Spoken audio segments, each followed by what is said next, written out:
Nobody wants your dirt, Mercer. Not the county. Not God. Nobody. My grandmother left me this ranch, ma'am. It's all I have. She left you a garbage dump with cows. 60,000. Take it and disappear. I appreciate the offer, but I'm not selling. She smiled the way people smile at insects before stepping on them. Sweetheart, I don't hear no. Not from men like you. Sell, or I bury you so deep your wife won't stay to watch. I didn't sell. For 14 months she tried to take everything. Then something was found beneath that dirt. Overnight she showed up at my door with a completely different face. She had no idea what my grandmother spent 32 years building. By the time she found out, it was already too late. Have you ever watched someone so stunning, so polished, so absolutely certain she could take whatever she wanted, drive right past a fortune because she never once thought to look beneath her own $400 shoes? Because that's exactly what you're about to see. So drop a comment, hit that like, and let me take you back to where it all began. I never planned to move back to Oklahoma. I never planned to run cattle on land I hadn't seen in 20 years. And I sure as hell never planned to discover that the most beautiful woman in Creek County, the kind of woman who could make a man forget his own name just by walking past him, would be standing on my porch at 7 in the morning, trying to steal an oil field with nothing but a smile and a forged document. But I'm getting ahead of myself. Let me start at the beginning, the part where nobody cared. My grandmother, Ruth Mercer, bought the ranch in 1971. 540 acres of red clay, post oak, and blackjack timber in Creek County, Oklahoma. 40 minutes southwest of Tulsa, on a 2-lane road that the county paved once and never thought about again. She paid $22 an acre, with money she'd saved working 32 years as a title examiner for the Creek County Clerk's Office. $11,880. She wrote a personal check. The teller at First National looked at her like she was buying a problem, not a property. Ruth wasn't buying a problem. She was buying a future she could see, because she'd spent 3 decades reading the documents that created everybody else's past. A title examiner reads deeds the way a cardiologist reads EKGs, looking for what's healthy, what's damaged, and what's about to cause a catastrophe nobody expects. Ruth had examined over 14,000 title chains in her career. She knew every corner of Creek County's recorded history, every easement, every mineral severance, every reversionary clause buried in paragraph 9 of a deed nobody bothered to read before signing. She understood the ground beneath Creek County the way most people understand their own living room. Intimately, completely, and with the quiet confidence of a woman who had spent her entire professional life learning what other people were too busy or too careless to notice. Ruth raised me on that ranch. My parents, her son David, and his wife Laura died in a highway accident outside Sapulpa when I was 7 years old. Ruth didn't hesitate. She drove to Tulsa Children's Services in her pickup, filled out the paperwork, and brought me home to 540 acres of red dirt, cattle, and silence. She taught me how to mend fence, how to check a calf's temperature, how to read a survey plat, how to find the legal description of a property in the county records, and trace it back to the original land patent. I thought she was teaching me ranching. She was teaching me something bigger than that. She was teaching me how to own something so thoroughly that nobody could ever take it from you. Ruth died November 14, 2022. Pancreatic cancer diagnosed in August, gone by Thanksgiving. She was 81. Her last words to me were the kind of words that sound simple until you realize they're instructions.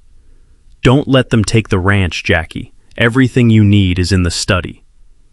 I was 36. 14 years teaching shop class at Edison Preparatory in Tulsa. My wife Danielle Danny was 34, a veterinary technician at a clinic off Riverside. Our daughter Rosie was 9 and treated the idea of living on a ranch with the measured enthusiasm of a child who'd been promised a pony and received geography.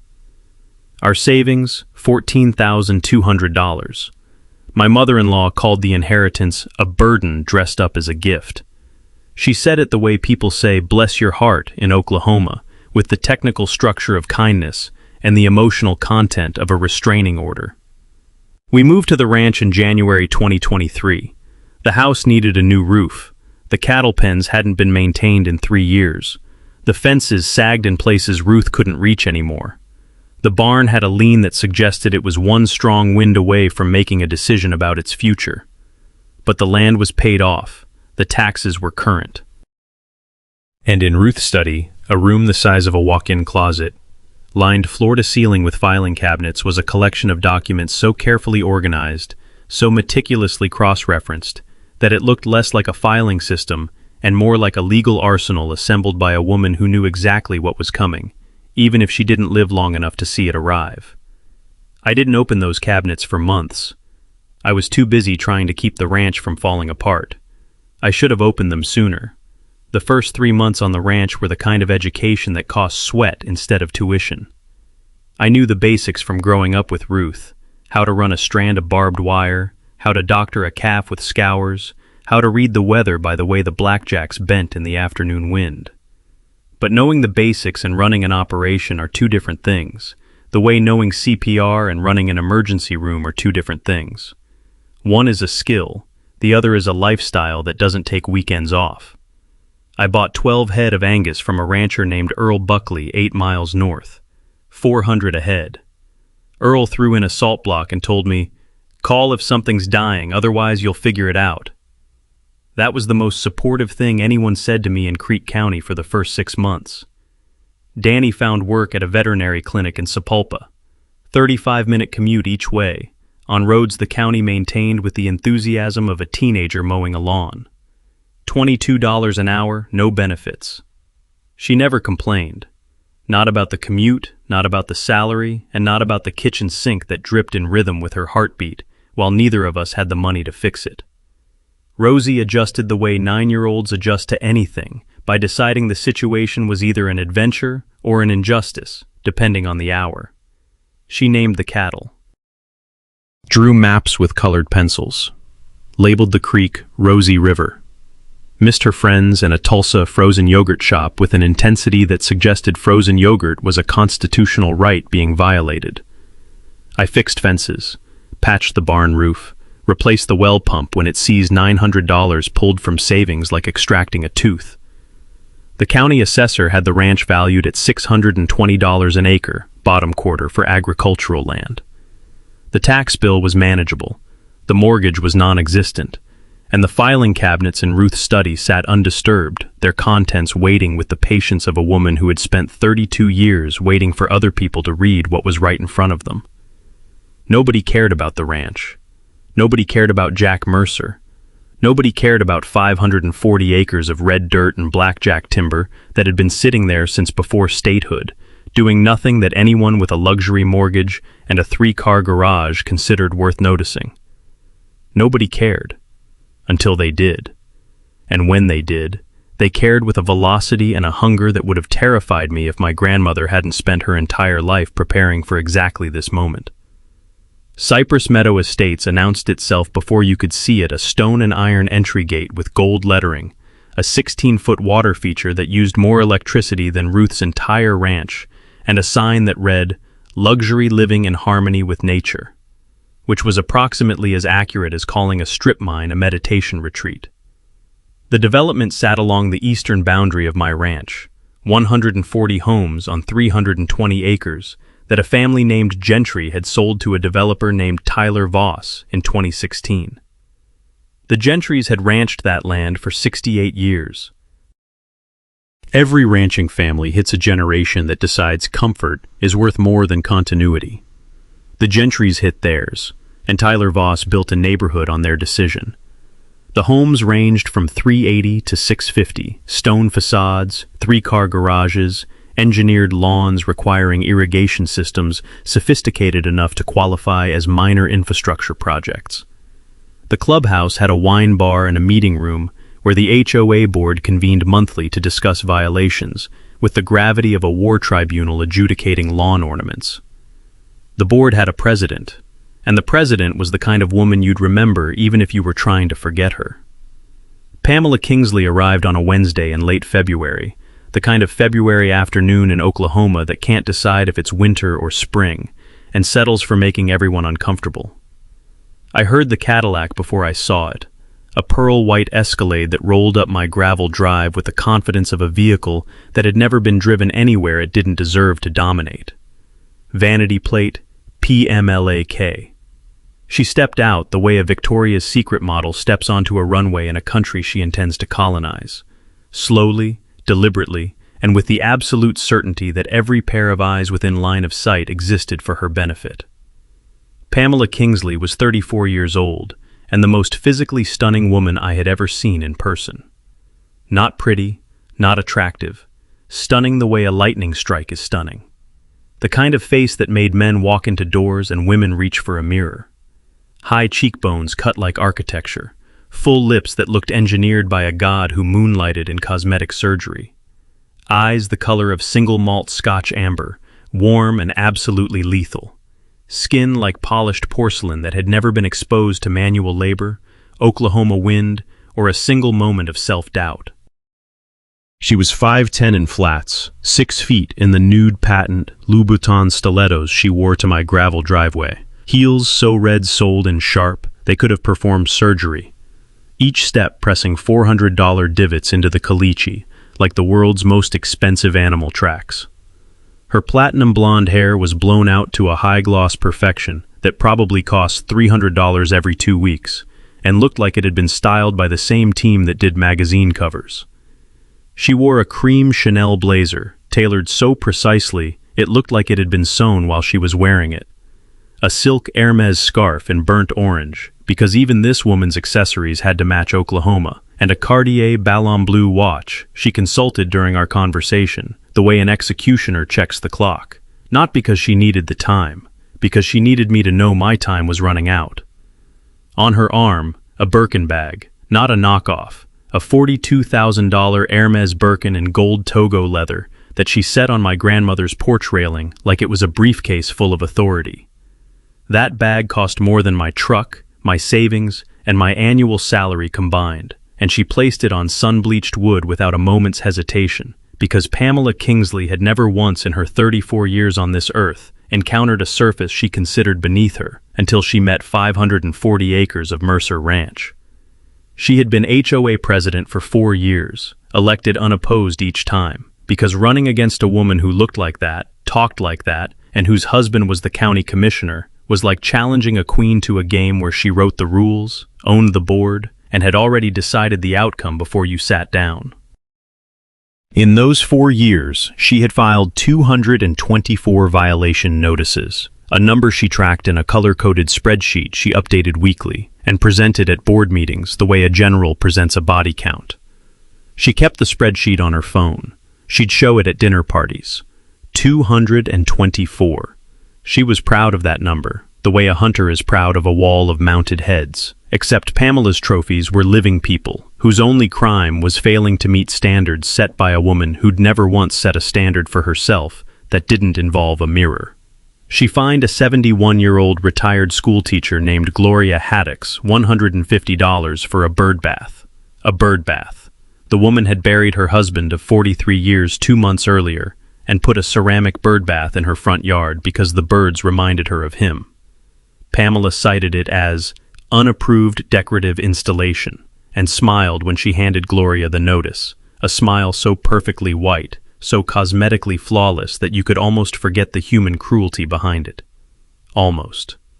She sent a certified letter to a Marine veteran named Darren Yazzie, 2 tours in Afghanistan, a Purple Heart, and a prosthetic below the left knee because his truck was visually inconsistent with the community aesthetic. His truck. The truck he drove home from Camp Pendleton. Pamela suggested he park it in the garage. Darren's garage was modified for wheelchair accessibility. Pamela knew that. She sent the letter anyway because Pamela Kingsley's aesthetic preferences outranked a Purple Heart the way a fashion magazine outranks a history book in her world only.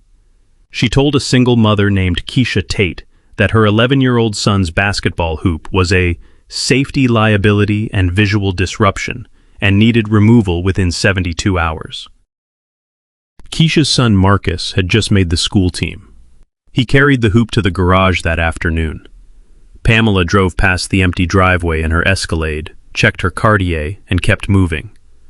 Everything was running on schedule, another trophy for the spreadsheet. Her husband, Dale Kingsley, 38, was the Crete County Commissioner for District 3. Elected at 29 on the strength of his father-in-law's money and his wife's looks at fundraising events. He'd held the seat for 9 years and governed with the transparency of a locked vault. Dale was the kind of politician who existed because his wife needed someone in office the way a chess player needs a piece she can move without asking permission. He signed off on zoning variances and county inspections with the efficiency of a man who understood that his job was not to govern Creek County, but to keep Pamela Kingsley from being inconvenienced by the existence of other people. Together, they ran Creek County like a personal fiefdom. She decided who was a problem. He made the problem disappear. If Oklahoma gave awards for married couples most likely to be the villains in a true crime podcast, the Kingsleys would have won every year and framed the certificate. Pamela handed me a folder.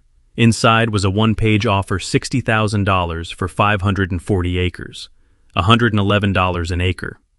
For land my grandmother had bought at $22 an acre 52 years earlier, meaning Pamela's generous offer valued 5 decades of ownership, tax payments, and improvements at roughly the inflation rate of a savings bond nobody wanted. "Mr. Mercer," she said, scanning the ranch the way a socialite scans a thrift store with performative disgust, calibrated to make everyone watching feel poor. "I'm going to be direct with you. This property is a blight on Cypress Meadow. The fences are collapsing. That barn should be condemned. And frankly, the cattle situation," she wrinkled her surgically perfect nose, like she was smelling something that offended her on a molecular level. "It's a quality of life crisis for families who invested $500,000 in a lifestyle you're actively degrading." She paused, checked her Cartier, adjusted her Birkin on the railing with the delicate precision of a woman relocating a newborn.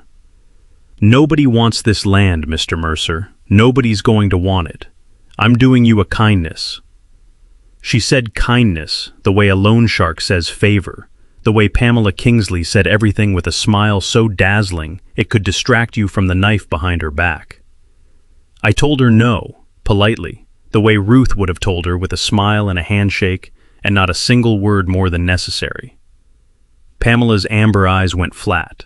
The warmth drained out of them like heat leaving a room when someone opens a window in December.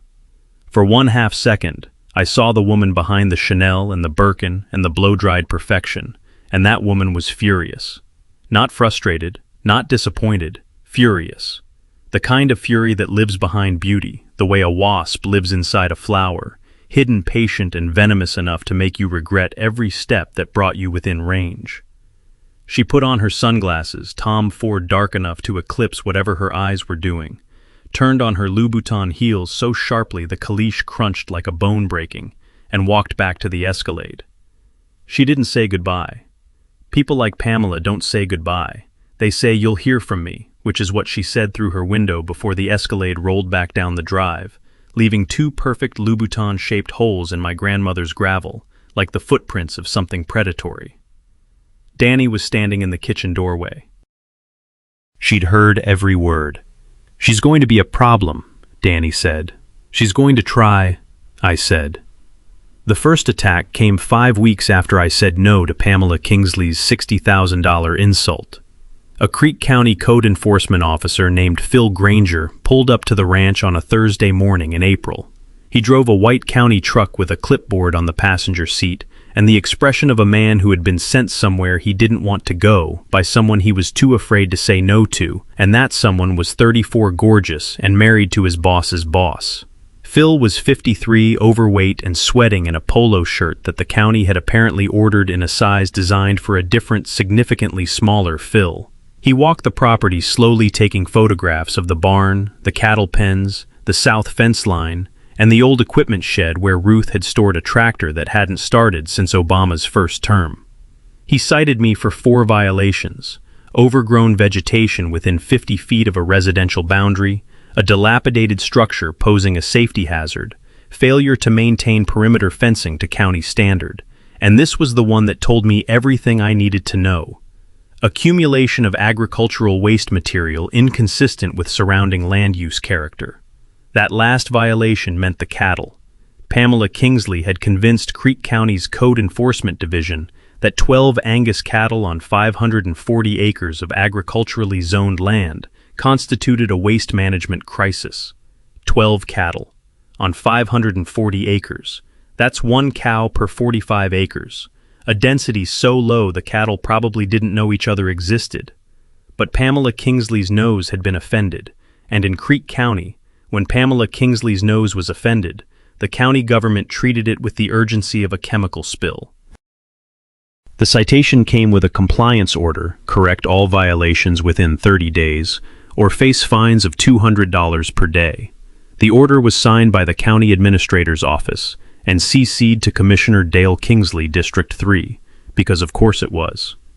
I spent those 30 days working harder than I'd worked since moving to the ranch. I cleared brush until my hands bled, replaced 14 fence posts and restrung 400 feet of barbed wire, patched the barn wall with lumber I bought on credit, $840, on a card that was accumulating interest the way Pamela accumulated enemies. I moved the old tractor to the back of the property. I even pressure washed the equipment shed, which accomplished nothing structural but at least made the decay look presentable. Phil Granger came back on day 29. He walked the property again, checked boxes on his clipboard. Then he said something that landed differently than I expected. "Mr. Mercer, between you and me, your property is fine. It's a working ranch. I've seen 100 that look worse, and nobody says a word." He lowered the clipboard. But the complaint came from the commissioner's office, not from a neighbor, from the office. I have to write what I see, and right now what I see is compliant. But they'll find something else. That's how this works when she decides she wants something. He said she the way people in Creek County said she when they meant Pamela, without using her name the way medieval peasants avoided naming the plague. He drove away. I stood in the driveway, holding a citation that had cost me 3 weeks of labor and $840, and understanding for the first time that Pamela Kingsley wasn't fighting me. She was processing me. The way a cat processes a mouse, not out of hunger, but out of the pure, instinctive pleasure of watching something smaller than you struggle. Danny asked me that night if I wanted to sell. She wasn't pushing, she was checking. The way a vet tech checks vitals, looking for signs of something failing that hasn't failed yet. "No," I said. "Why?" "Because Grandma Ruth didn't leave me this place to sell it. She left it to me to keep." Danny nodded. She didn't agree or disagree, she just nodded. The way someone nods when they've decided to trust you even though the math doesn't add up yet. The second attack was more creative, which told me Pamela was escalating from casual cruelty to strategic annihilation. In June, she filed a formal complaint with the Creek County Zoning Board, alleging that my ranch was an unauthorized commercial livestock operation. The complaint was 12 pages long, formatted with the precision of a legal brief and the accuracy of a horoscope, citing 14 county ordinances, 3 repealed in 2019, 2 applicable only to feedlots running 500 head. My 12 cattle were being prosecuted on paper like an industrial meatpacking facility. But Pamela filed it with such confidence and such beautiful penmanship that people took it seriously. That's the thing about beautiful people. They can hand you a document full of lies and you'll read it twice because the person holding it smells like Chanel No. 5 and has a jawline that could cut glass. The hearing was held in July, a fluorescent lit room with folding tables, a whistling microphone, and a 5-member board that included 2 Cypress Meadow residents who would have voted to deport their own mothers if Pamela Kingsley smiled and asked politely. Pamela testified first. She dressed for the occasion the way a dictator dresses for a tribunal, to dominate, not to persuade. White Alexander McQueen blazer, black pencil skirt, Louboutin pumps, the red soles catching the fluorescent light like a warning signal. Her platinum hair was pulled into a low chignon that made her look like a Bond villain who'd wandered into a zoning hearing by mistake and decided to take over. She put on reading glasses, Prada cat eye decorative only when referencing documents, creating the impression of a woman so devastatingly thorough that she needed optical assistance to contain her own brilliance. She described the ranch as a deteriorating agricultural remnant, incompatible with the health, safety, and property values of 140 families who invested their futures in Cypress Meadow. She had photographs, 37 of them, cattle standing near the fence line, framed to look menacing as though 12 Angus were planning an invasion. A feed trough with hay spilling over the side presented as evidence of agricultural chaos, when in reality it was evidence that cows eat hay. My barn from an angle designed to make it look moments from collapse, which was the photographic equivalent of lying with a camera and expecting nobody to walk around to the other side. She had 89 signatures collected door to door by Pamela herself, going house to house in athleisure that cost more than most people's formal wear, smiling that devastating smile, touching elbows, calling everyone by their first name. 89 people signed a petition against a cattle ranch because a beautiful woman in Lululemon asked them to, while standing in their doorway smelling like Tom Ford Velvet Orchid. Resistance was not an option. Resistance required looking into those amber eyes and saying no. And in Creek County, the number of people capable of that could be counted on one hand with fingers left over. I testified second. 52 years of agricultural use. AG1 zoning unrestricted. The Oklahoma Right to Farm statute from 1982, which exists because legislators understood that ranches don't apologize for being ranches just because someone builds a subdivision next door. The ranch was here first. Pamela's nose would have to adjust. The board voted 3-2 in my favor. The chair, a retired surveyor named Harold Pitts, who'd known Ruth for 30 years, looked at Pamela and said, "Mrs. Kingsley, Mr. Mercer's ranch has been operating legally for half a century. If you wanted a neighbor without cattle, you should have checked the zoning before you bought your house." Pamela removed her Prada reading glasses, folded them into their case with the deliberate slowness of a woman sheathing a blade. She looked at me across the room with an expression that I will never forget, not because it was angry, but because it wasn't. There was no anger in that face, no embarrassment, no defeat, just recalculation. The way a predator recalculates after missing a strike, not discouraged, just adjusting the angle for the next attempt. She had more moves. I was about to find out how many.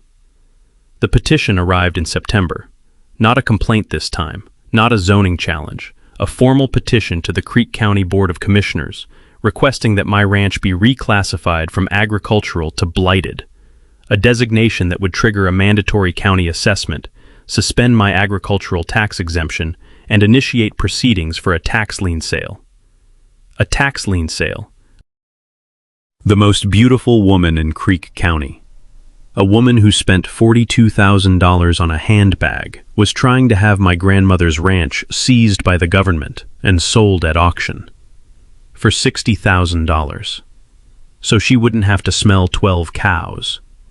The petition had 112 signatures, homeowners, business owners, and every person in Creek County who owed Dale Kingsley a favor needed his approval for a permit, or simply understood that signing whatever Pamela put in front of you was the path of least resistance. And resisting Pamela Kingsley was like resisting gravity while she looked at you with those scotch-colored eyes and told you it was for the good of the community. The legal mechanism was elegant in its cruelty. A blighted property loses its agricultural exemption and gets reassessed at market rate.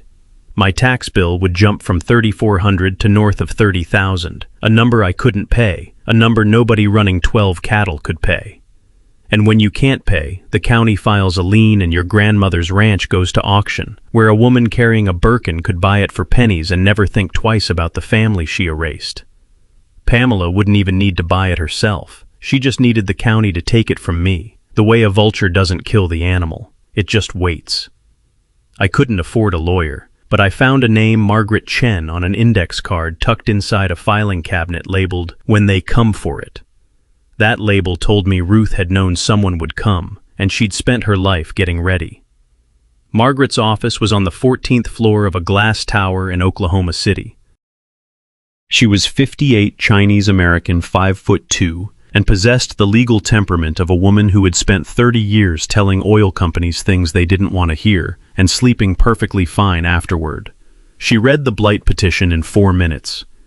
"This is manufactured. A working ranch with active livestock doesn't qualify as blighted. This is a political weapon, not a legal document. Can they push it through? They can schedule a hearing, but the facts don't support it. She took off her glasses. What interests me is why a 34-year-old HOA president with a Birkin bag wants your ranch badly enough to weaponize a blight statute. Property values is what people say when they don't want to tell you the real reason. Your grandmother was one of the best title examiners in this state. She didn't leave you a ranch. She left you something worth protecting. I suggest you find out what that is before your pretty neighbor does. I drove back to Creek County with Margaret's card in my wallet and her question in my head.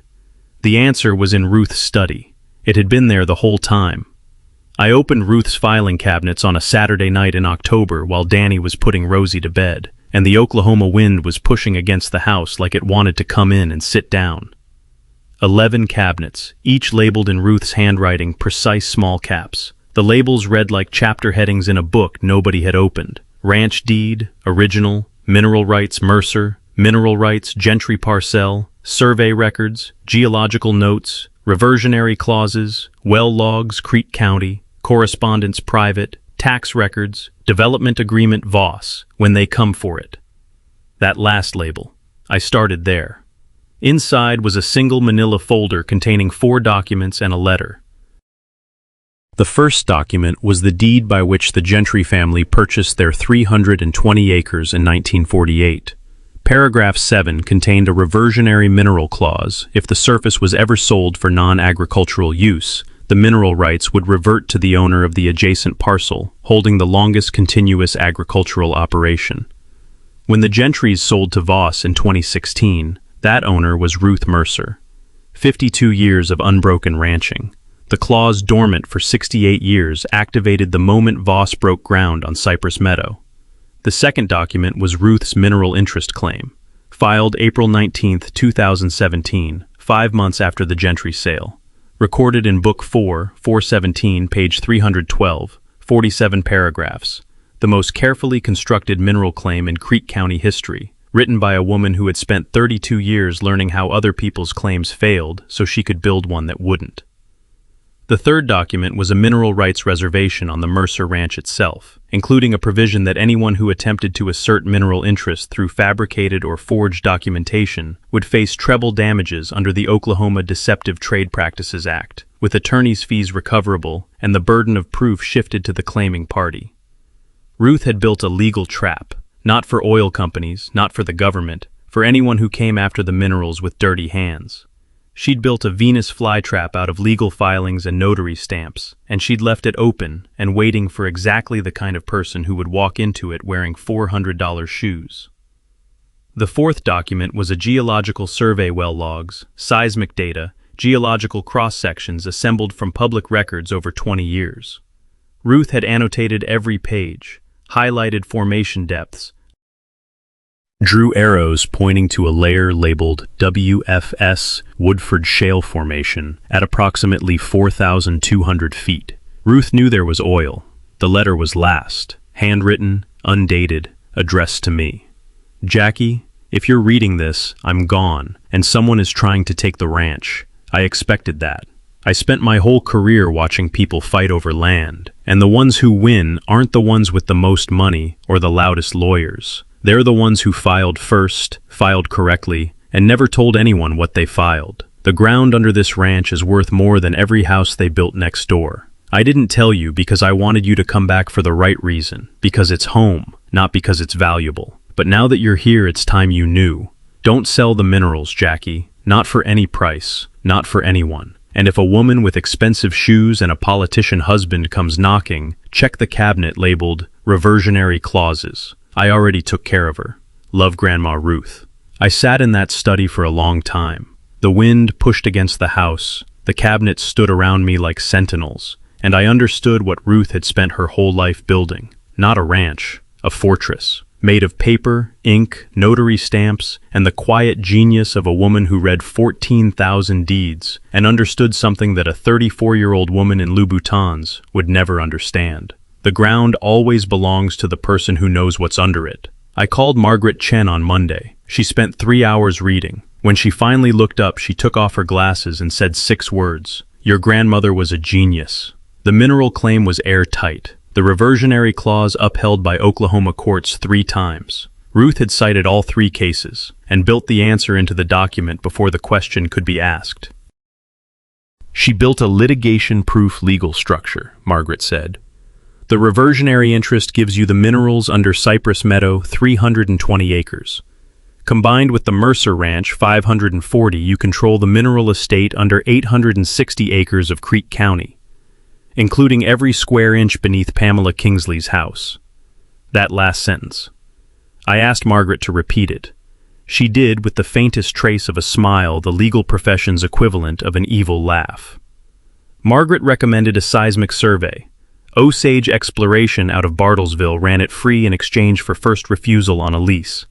3 trucks, 8 technicians, 4 days of seismic lines. The geophysicist Dr. Alan Whitehorse Muskogee Citizen Ph.D. from OU looked at his laptop, then at the ground, then at me. Mr. Mercer, your grandmother was right. Woodford Shale at 4,180 feet. 2.6 million barrels of recoverable crude. 4.1 billion cubic feet of natural gas. 860 acres. Every drop belonging to the grandson of a woman who used filing cabinets the way other people use bank vaults. Osage filed the results with the Oklahoma Corporation Commission in December. Public record. Margaret told me the moment that filing posts, everyone knows. Prepare. I prepared. But not for how fast it would happen, and not for the face it would arrive wearing.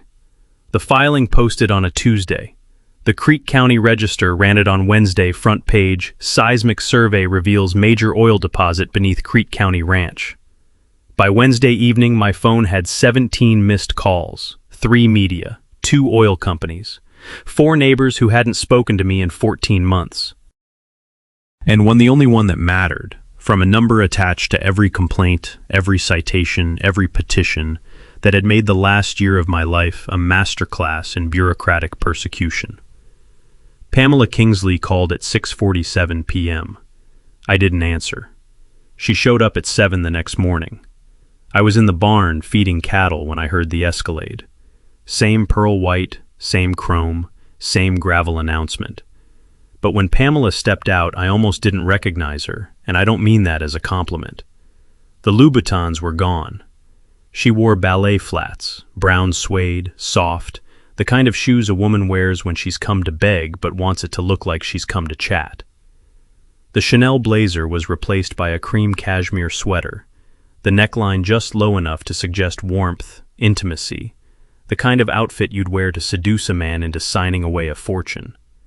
The platinum hair was down instead of up, loose, tousled, the way it probably looked in the Escalade mirror after she'd spent 20 minutes making it look accidentally perfect.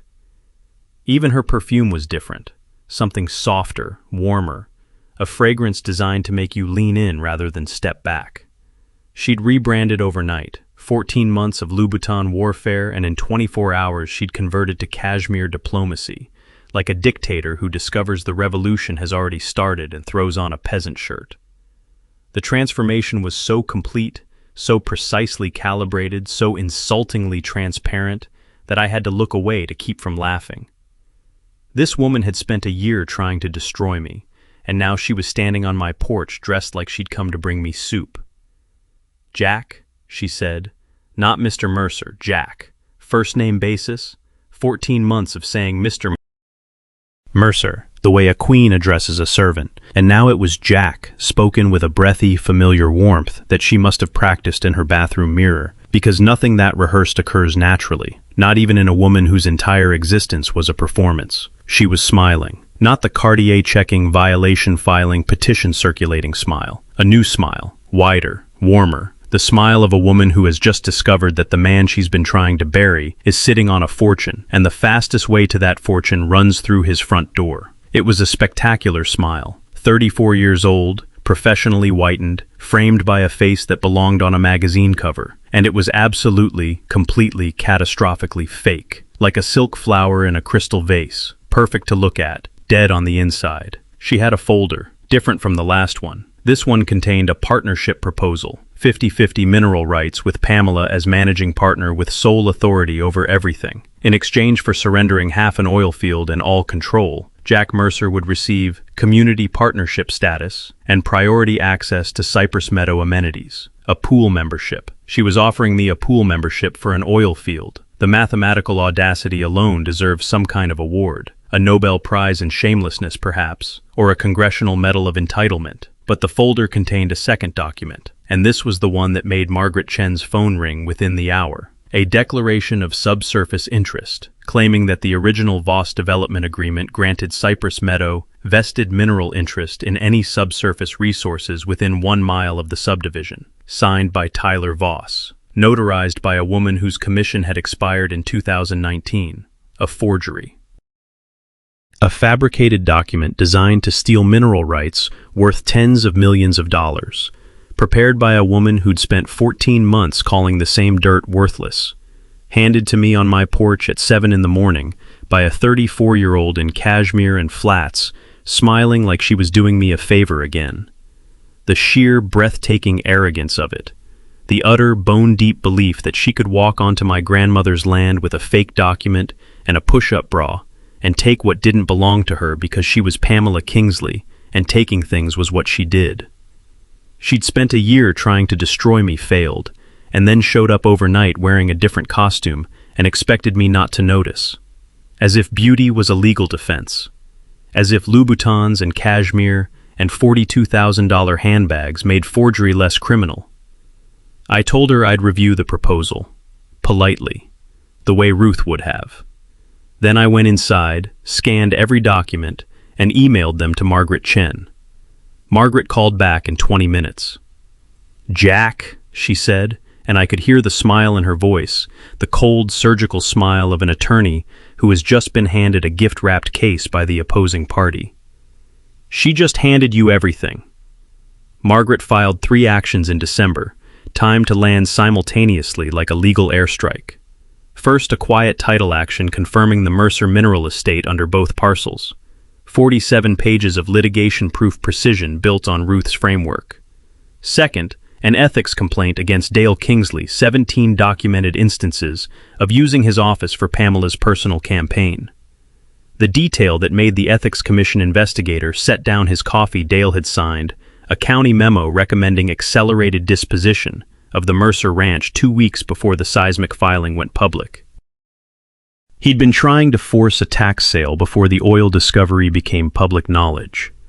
A county commissioner using public power for private acquisition, documented in his own handwriting. Third, a fraud referral to the Creek County DA. The forged declaration of subsurface interest. The notary Linda Pratt confirmed she'd never notarized anything for Pamela Kingsley. Tyler Voss's signature was compared against his real one on file, left-handed forward slant, distinctive crossbar. The signature on Pamela's document was right-handed and flat, a forgery. Handed directly to the man she was defrauding on his porch at 7 a.m. in a cashmere sweater. You can't make this up. You literally cannot invent a criminal this confident and this stupid at the same time. But there she was, 5'10" in her ballet flats, smiling like the world was a runway, and she'd never been told no. The quiet title hearing was in February.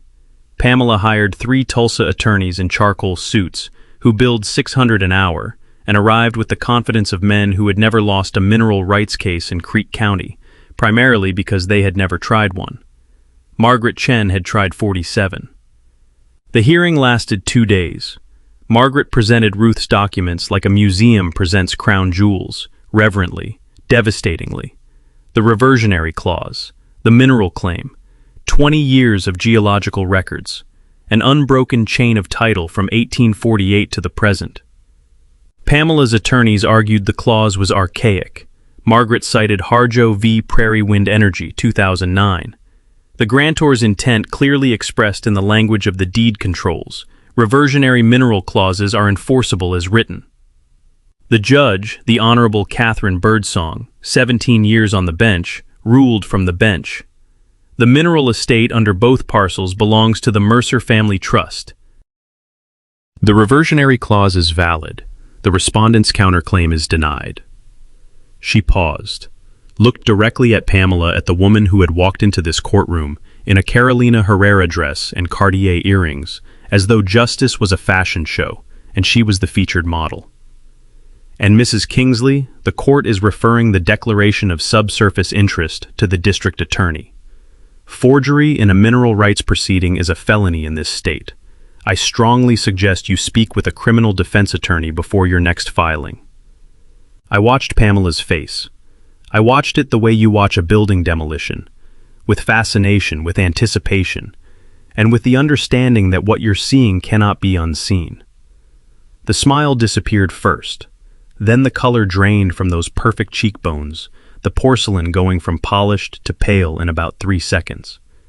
Her amber eyes, the ones that had made 112 people sign petitions and an entire county do her bidding, those eyes went wide, then narrow, then somewhere I'd never seen them go before. Afraid. Pamela Kingsley looked afraid. And on that face, a face that had never worn anything but confidence and cruelty, and the kind of beauty that makes people forget they're being robbed. Fear looked like a mask that didn't fit, like a Louboutin on the wrong foot, like something that belonged to someone else and had accidentally ended up on the most beautiful woman in Creek County by mistake. She didn't check her Cartier. For the first time in the entire history of my knowing Pamela Kingsley, she did not check her watch. Because time had stopped being something she controlled. Time was now something that was happening to her. Dale Kingsley resigned 11 days later. The Ethics Commission found sufficient evidence of abuse of office. The Creek County Register ran it on the front page, above the fold. County Commissioner resigns amid ethics investigation, linked to mineral rights dispute. The forgery charges came in March. 2 counts, forgery first degree, attempted fraud. Pamela posted bail. She hired a criminal defense attorney from Dallas, because apparently no one in Oklahoma was willing to stand next to her in court, which was poetic for a woman who had spent 4 years making sure no one in Creek County was willing to stand against her. She did not attend the April HOA meeting, the first meeting she'd missed in 4 years. Also, the first meeting in 4 years that lasted under an hour, because it turns out that when the person running the meeting is under felony indictment, the agenda moves considerably faster. I signed the mineral lease with Osage in April, $4.2 million up front, 18.75% royalties. Margaret negotiated it the way she did everything, quietly, precisely, and with the understanding that when the other side needs the deal more than you do, silence is the most powerful word in the English language. The first drilling rig went up in June. Rosie named it Big Ruth. It pumped from 2 pad sites on the Mercer Ranch, reaching beneath both parcels without touching a single lawn in Cypress Meadow. The homeowners would never see a rig or smell a drop of crude, but every barrel that came up generated a royalty check payable to the Mercer Family Trust. Ruth designed it that way, not out of spite, but out of the meticulous foresight of a woman who knew that the best revenge isn't loud. It's quiet, legal, and payable on the 1st of every month. I set up the Ruth Mercer Scholarship Fund, $50,000 a year for any graduating senior in Creek County. The first recipient was Maria Garza, whose mother worked at the Kiefer Post Office, and whose father had waved at me during the 14 months when nobody else did. Maria was studying petroleum engineering at OU. She sent a handwritten thank you note that I pinned to the wall in Ruth's study, next to the filing cabinets that held the documents that a woman in Louboutins once tried to steal with a forged signature and a cashmere sweater. I offered reduced-rate mineral participation to 3 neighboring ranchers, the Buckleys, the Pettits, and the Garcias. Earl Buckley, who'd sold me 12 cattle and a salt block, received a partnership worth more than 20 years of ranching. He called me and said nothing for 10 seconds, then, "Your grandmother would be proud, son." Then he hung up because Earl Buckley doesn't waste words on things that don't need them. Cypress Meadow held a special meeting in August. 114 homeowners voted to dissolve the HOA, 112 to 2. The stone gate remained. The water feature was turned off. The sign that read, "Luxury living in harmony with nature" stayed up, because nobody could agree on who should pay to take it down, and everyone agreed the irony was worth keeping. Pamela Kingsley listed her house in September. $480,000 for a 6-bedroom she'd bought for $650,000. She sold it in November at a loss to a family with 3 dogs and a trampoline, which was the kind of poetic justice that Ruth Mercer would have appreciated with a quiet smile and a nod. I still teach shop class. 3 days a week at Sapulpa High. Same truck. Danny still works at the vet clinic. She says she likes the work and the animals like her, and those are the only 2 performance metrics that matter. Rosie is 11 and has decided the ranch is in fact an adventure. She still calls the cattle by name. Big Ruth pumps steadily on the north pasture, pulling oil from 4,000 feet below the red dirt that the most beautiful woman in Creek County once called worthless, while standing in $400 shoes on land she couldn't take, couldn't buy, couldn't forge her way into, and couldn't steal with a smile. Nobody cared about the ranch. For 14 months, nobody in Creek County gave a second thought to Jack Mercer, his 12 cattle, his sagging barn, or the 540 acres of blackjack timber and red clay that his grandmother had spent 52 years protecting. Nobody cared until the ground proved them wrong, and by then, the woman who cared most was the woman who'd spent a year trying to take it, showing up overnight in ballet flats and cashmere, holding a forgery in one hand and a partnership smile in the other, asking to share a fortune she'd spent 14 months trying to destroy. She walked into a legal trap built by an 81-year-old woman in a pickup truck who never owned a Birkin, never wore Louboutins, never checked a Cartier, and never needed to because Ruth Mercer understood something Pamela Kingsley never will. You don't need to look powerful when you've already filed the documents that make you untouchable. Ruth filed first, filed correctly, and never told anyone what she filed. That's the thing about land. The people who understand it don't shout, they wait. And when the woman in the $400 shoes finally comes knocking, they hand her the door. She built her own case against, and watch her walk through it in flats. And that's the story of Nathan Mercer, a man who spent 3 decades building cases against people who abuse authority and then watched a 28-year-old in a fake uniform walk onto his land and write him a citation for a barn his grandfather built. Brenda Kessler didn't lose because Nathan was the sheriff. She lost because she was the kind of woman who mistakes Chanel for character and cheekbones for credentials. She built an entire operation on costumes, green paper, and the unshakable belief that a confident son in a fake badge could do whatever 2 rejection letters said he couldn't. She charged people money under authority she invented and spent the proceeds on Botox, Gucci belts, and spa weekends while a widow packed away her dead husband's dreams. She paid her own son to knock on doors in a uniform he didn't earn, caring about he didn't deserve, citing statutes that didn't exist. And she targeted the people she thought would never fight back, the elderly, immigrants, family too busy, too scared to ask one question: what agency do you work for? The most beautiful woman in the neighborhood, and the ugliest person in it. If someone shows up at the door in a uniform you wouldn't recognize, with a badge you have never seen, demanding payments for a fine you've never heard of, don't pay, don't argue, don't panic. Ask 3 questions. What agency certified you? What statute am I violating? What number can I call to verify this independently? Real authority welcomes verification. Fake authority, no matter how polished the badge or how pressed the uniform, collapses the second you ask. Drop a comment. What would you have done when that fake cop walked up your driveway? Hit subscribe and turn on notifications, because next time an HOA president bulldozed a veteran's memorial garden and didn't know his brother was a federal judge. You don't want to miss that one.